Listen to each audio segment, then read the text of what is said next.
Bonsoir à tous, bienvenue sur Africa Sport TV, africasport.org. Et comme vous le savez, nous sommes sur les pas du Sili national local qui participe à la 8e édition du championnat d'Afrique des Nations CHAN. Le Sili qui a donc gagné son premier match contre le Niger se prépare justement pour sa deuxième sortie et c'est contre l'Ouganda. L'équipe fait sa dernière répétition ce soir avant donc d'affronter cette équipe de l'Ouganda, un des pays organisateurs de cette 8e édition. Et ce match donc qui est prévu ce vendredi à partir de 20h heure locale et 17h en temps universel.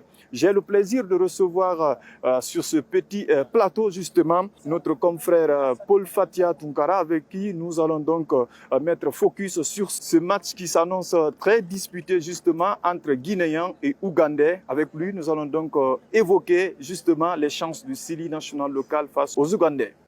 Bonsoir Paul. Bonsoir Kibola, bonsoir à tous. Merci d'avoir accepté notre invitation. Et le séjour, ça se passe bien, hein, j'espère. Bien, tout se passe bien, confortablement installé. Bien. Pas de décalage horaire qui perturbe un tout petit peu. Ouais, ça joue sur tout le monde pratiquement ici parce qu'il y a un décalage de 3 heures entre l'Ouganda et la Guinée. Et justement, le sujet de ce petit plateau, c'est bien sûr ce match qui va opposer demain à 20h heure locale ici, 17h en temps universel. L'équipe de la Guinée et celle de l'Ouganda. L'Ouganda qui est un des pays organisateurs de cette 8e édition. Quelle est justement la lecture du journaliste que vous êtes, puisque vous avez suivi quelques séances de cette équipe, et même le premier match de la Guinée, le match également que l'Ouganda a perdu face à l'Algérie, 3-0. La conférence d'aujourd'hui, quel est le regard du journaliste que vous êtes? Le regard du journaliste que j'ai sur le match qui va se jouer demain, c'est que tous les détails vont compter. C'est un match qui va se jouer tant sur le plan physique que sur le plan émotionnel. Également, l'état d'esprit va être forcément sollicité, un état d'esprit à l'épreuve de toutes les circonstances. Nous jouons contre le pays hôte qui a d'ailleurs 3 raisons de se déchaîner demain contre la Guinée. Primo, c'est un pays qui joue à domicile. Il est porté par la ferveur populaire et par le soutien de son public. En témoigne l'effervescence sur les réseaux sociaux, mais aussi dans le stade qui est essentiellement acquis à sa cause. C'est un pays qui n'est pas prêt quand même à sortir de son champ. Secondo, c'est un pays qui a sa 7e participation du championnat d'Afrique des Nations avec 0 sortie des phases de poule. Donc c'est un exploit autour duquel il tourne depuis 2011. 2011, 0 sortie des phases de poule pour l'Ouganda. Et l'Ouganda veut briser cette malédiction-là, veut s'attaquer à ce plafond de verre. Et l'adversaire qui se dresse sur son chemin, bien que blessé dans son amour propre après sa défaite sérieuse face à l'Algérie, c'est la Guinée. Donc l'Ouganda va se dresser farouchement contre la Guinée. Après, sur la 3e raison qui va plus motiver l'Ouganda contre la Guinée, c'est que l'Ouganda cherche à rebondir, à se redresser. On sait qu'une défaite demain contre la Guinée va lui indiquer une porte de sortie, ou va amenuiser ses chances de qualification pour les quarts de finale de ce championnat d'Afrique des Nations. Donc 3 raisons pour l'Ouganda demain de jouer comme des morts de faim contre la Guinée. Encore une fois, ça va se jouer tant sur le plan mental. Déjà, on est très bien affûté sur cet aspect, mais sur le plan émotionnel, il faut que la Guinée sache surtout faire abstraction de toute cette surcharge de pression et d'émotion, la ferveur du public, parce qu'on a vu contre l'Algérie, ils ont commencé, mais tambour battant, ils ont commencé, ils ont mis les 15 minutes de folie contre l'Algérie, ils sont allés prendre l'Algérie dans son propre retranchement, mais l'Algérie a compris qu'il fallait complètement baisser le rythme du match et puis maîtriser le sujet, c'est ce qu'ils ont réussi à faire, et puis tout à maîtrise, ils se sont imposés sur un score sérieux de 3-0. Bien, ce match donc qui s'annonce assez important, tant pour les Guinéens, mais également pour les Ougandais. Alors, vous qui avez regardé ce premier match de la Guinée, une victoire étriquée, 1-0, est-ce que c'est une équipe qui rassure? Est-ce que cette victoire-là, elle est rassurante pour la suite? Justement, vous avez dit, il y a un match assez important avec beaucoup d'enjeux qui se dressent devant le Chili. Est-ce que cette victoire rassure, comme quoi on peut espérer quelque chose face à l'Ouganda? Dans une poule qu'on peut qualifier de poule de la mort, où on a quand même des montagnes russes qui se dressent forcément sur notre chemin, on n'a pas été gâtés. Hein. Ce n'est pas un tirage clément pour la Guinée, parce qu'on a l'Ouganda, pays hôte, on a le Niger, on a également on a l'Afrique du Sud, on a l'Algérie, on n'a pas du tout été gâtés. Donc pour moi, il n'y a pas meilleure manière de lancer idéalement cette campagne que de passer par une victoire contre le Niger, surtout qui a sa 5e participation. Je le disais, hein, qui a été conduit 4 fois par le même coach, qui est une figure emblématique très respectée du Niger. 4 championnats d'Afrique des Nations, avec dans ses rangs beaucoup d'internationaux. Si nous, dans nos rangs, on n'a que 4 expérimentés qui font office de grands frères aujourd'hui, qui font office de mentors. Vous avez Yorobo, vous avez Mohamed Bangoura Yorobo, Ibrahima Souri Sankon, Ismaël Kamara, et puis vous avez Yacouba Nyanya Bari. Tous les autres, ce sont des jeunes joueurs qui découvrent fraîchement cette compétition. Donc, on est monté à un palier supplémentaire, et puis ça demande ça demande d'élever également le curseur d'exigence. Donc, il faut savoir surfer sur cette insouciance-là de ces jeunes joueurs que nous avons, qui ont envie de tout donner, parce que ce champ-là, c'est de vitrine pour eux, de s'exposer et puis de faire l'étalage de tout leur talent. Bien. Je pense que il n'y avait pas meilleure manière de démarrer ce championnat-là que par une victoire. Quand on joue une compétition, pour le début, on cherche les points. L'esthétique importe peu, même si le football c'est de là, et quand il faut gagner avec la manière. Mais l'esthétique importe peu, le plus important c'est les résultats. Bien. Pour prolonger notre séjour ici. Bien, pour prolonger justement le séjour guinéen ici en Ouganda, à Kampala précisément où nous sommes basés. Connaissant l'enjeu de cette rencontre, il y a de la pression forcément. Elle doit exister ou elle existe du côté de la Guinée ou de l'Ouganda. Non, je pense que de part et d'autre, il y a la pression. Il y a la pression sur la Guinée, la pression d'affronter le pays hôte, quand on sait que l'environnement ne va pas du tout être favorable, tout risque de jouer contre nous. Le climat va forcément jouer contre nous, parce que pour le premier match, nous avons joué à 17h heure d'Ouganda, 14h de Conakry.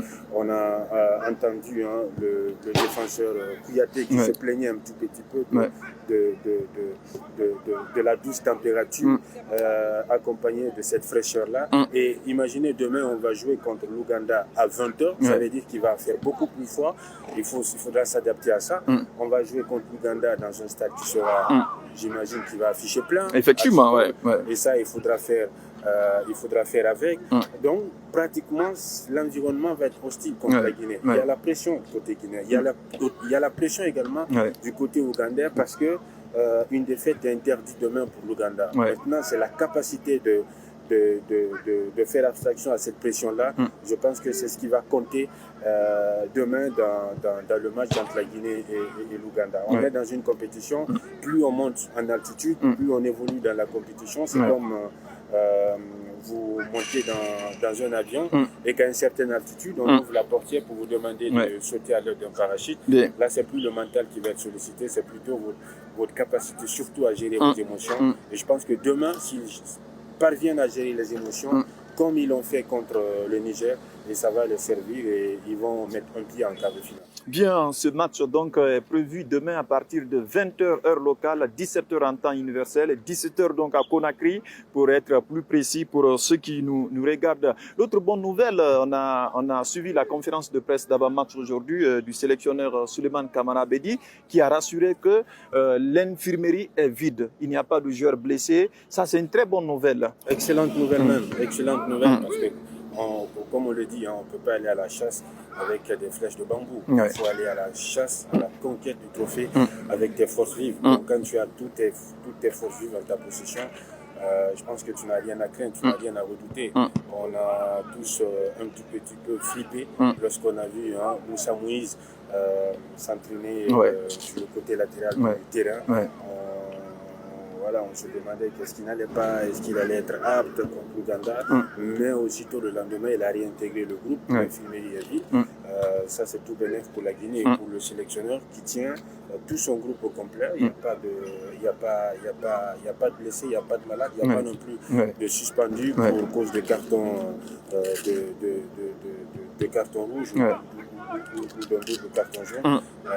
Pour moi, demain, il a tous ces éléments à sa possession. Maintenant, c'est à lui de savoir les utiliser et puis de tirer le meilleur. Sur le terrain, quand nous prenons tous les compartiments du Sili local, je pense que ça joue très bien aujourd'hui. Au niveau de la défense, on a moins de soucis. Au niveau justement de la ligne du milieu, la même chose. À l'attaque aussi, les attaquants parviennent à se créer des occasions. Mais sauf que la véritable difficulté est que ces attaquants ne sont pas donc très adroits, ils ne marquent pas de but. Pendant toute la préparation, on a suivi ces attaquants-là, ils n'ont pas été efficaces à aller au-delà de 2 buts inscrits. C'est la même chose qui se répète. Est-ce que ça ne va pas être aussi, j'ai envie de dire, des difficultés, un problème majeur pour cette équipe? La compétition ne reflète forcément pas la préparation, même si dans le football, on joue un match comme on s'entraîne, ou qu'un match c'est un entraînement sérieux, mais préparer une compétition est une chose, la jouer en est une autre. J'ose espérer que demain, contre le Niger, puisqu'ils ont marqué, ils ont pris goût déjà, ils ont goûté aux délices de la victoire. J'ose espérer qu'ils vont remettre le couvert contre l'Ouganda. Et c'est pourquoi dans une équipe, il faut avoir également de la variété des buteurs. Il y en a dans cette équipe, parce qu'on voit même des milieux de terrain qui marquent. Il y a des milieux du terrain qui marquent. Si les attaquants ne marquent pas, les milieux du terrain peuvent justement débloquer la situation. Donc quand on a de la variété dans son effectif, je pense qu'on n'a pas à craindre. On a des défenseurs également qui sont de véritables forces aériennes, qui sont capables de monter, de créer du surnombre lorsqu'il y a des coups de pied arrêtés, lorsqu'il y a des corners. Ils sont capables aussi peut-être de marquer. On a vu dans les éliminatoires pour ce championnat d'Afrique des Nations, c'est un défenseur. Effectivement, un cabinet Kouyaté, je me souviens de ce but à Abidjan. Quand on a de la variété de buteurs dans son effectif, je pense qu'on ne va pas systématiquement s'appuyer sur un secteur. Et on demande à tout le monde surtout de faire don de soi et puis surtout de mettre sa valeur intrinsèque au service du collectif, parce que c'est vrai qu'on est tous animés par un objectif personnel, chacun veut marquer, chacun veut également taper dans le... Effectivement, mais au-delà de l'objectif personnel, il y a des finalités collectives à atteindre, et ça, c'est le résultat, c'est la qualification, parce qu'il faudra faire mieux qu'en 2022. Il y a de la suite dans la participation guinéenne au championnat d'Afrique. Effectivement, Première participation, on a terminé demi-finaliste, où on a été éliminé par le Congo, le Mali, si me souviens c'est exact. Deuxième participation, on a été sorti dès le premier tour. Troisième participation, on bute sur le podium avec la médaille de bronze, mon chocolat. Et puis on est à la 4e participation. Donc, il faudra faire mieux que l'édition passée. Donc pour moi, on a de la variété dans notre effectif, même si les attaquants, pour le moment, ne sont pas mis en évidence, ne sont pas mis en valeur, ça viendra et on a d'autres joueurs qui peuvent bien sûr débloquer la situation. Bien, Paul Fatia Tunkara, donc, qui nous éclaire sur justement cette participation du Sili national local à ce championnat d'Afrique des Nations qui se joue pour la première fois dans 3 pays. Il s'agit donc du Kenya, de la Tanzanie, mais également de l'Ouganda, où le groupe C de la Guinée est donc basé. Nous tendons vers justement la fin de ce petit plateau. Les 23 joueurs sont disponibles. Demain, c'est pas le même adversaire, c'est pas le Niger qu'on va affronter. Est-ce qu'il faut s'attendre à un petit réajustement dans le 11 de départ du coach Suleiman Kamara Bedi, ou bien on peut déjà se faire une idée sur la reconduction du 11 qu'on a vu contre le Niger? Je ne peux pas lire avec les pensées du coach. Je n'ai pas non plus la prétention de le mettre à sa place. Mais à ma foi, on ne change pas une équipe qui gagne. Déjà, ils sont en train de prendre en confiance. Il a mis les vieux briscards sur le banc de touche qui ont gratté quand même quelques miettes dans cette victoire contre le Niger. Je vais parler de Nyanya, je vais parler de Sanko, qui a lancé pour stabiliser le milieu et sécuriser le service minimum qu'on a réalisé. Pour moi, oui, reconduit le 11, c'est bien possible, mais déjà qu'on a 23, ça veut dire que tous les 23 doivent être dans un état d'esprit ou dans une disposition de jouer un match, quel que soit l'adversaire que nous avons en face, respecter l'adversaire, je suis d'accord, mais chambouler l'effectif au point de compromettre nos plans, de compromettre nos chances, là je ne suis pas d'accord et je suis convaincu que le coach il est bien conscient de la mission dont il est investi pour ce championnat d'Afrique des Nations parce qu'il a son propre marketing. Effectivement, il a dit, il vise plus loin que le bout de son nez. Et puis, il a également l'honneur de toute une nation qu'on a remis dans ses mains pour la seule équipe qui reste, en tout cas, engagée dans une compétition officielle de la CAF sur cette année 2025. Sur cette année 2025, en tout cas, le coach Souleymane Camara Bedi, il a quand même l'occasion de rentrer grandement dans l'histoire du football guinéen à travers cette participation. On espère que la suite va être heureuse pour le coach Abedi et tout son équipage justement. Merci à vous, cher Paul Fatia, de vous être prêté à nos questions. C'est toujours Merci vraiment. Merci beaucoup, c'est toujours un plaisir. Le plaisir est partagé. Alors, donc, ce qu'il faut retenir, le coup d'envoi de ce match est prévu demain donc à 20h heure locale, 17h en temps universel au Mandela National Stadium, ici même à Kampala. Avant juste ce match, il y aura donc l'autre match du groupe qui va opposer l'Algérie et l'Afrique du Sud. Après ça, la Guinée donc va entrer en compétition pour la deuxième journée.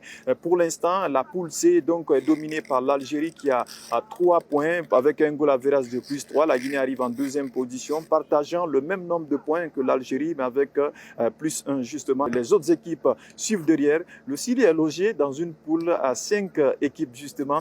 Vous comprendrez que la qualification va être un tout peu compliquée. Il faudra donc être performant sur le terrain. Reste à savoir si le Chili va enchaîner une nouvelle victoire demain à partir de 20h face à cette équipe ougandaise. Ça ne va pas être une partie facile parce qu'on joue face à un pays organisateur qui a perdu son premier match et qui va se faire aider sérieusement par son public, on le présume, qui viendra grandement soutenir cette équipe. Rendez-vous donc demain au stade Mandela National Stadium de Kampala pour la suite donc de ce championnat d'Afrique des Nations. Merci à tous.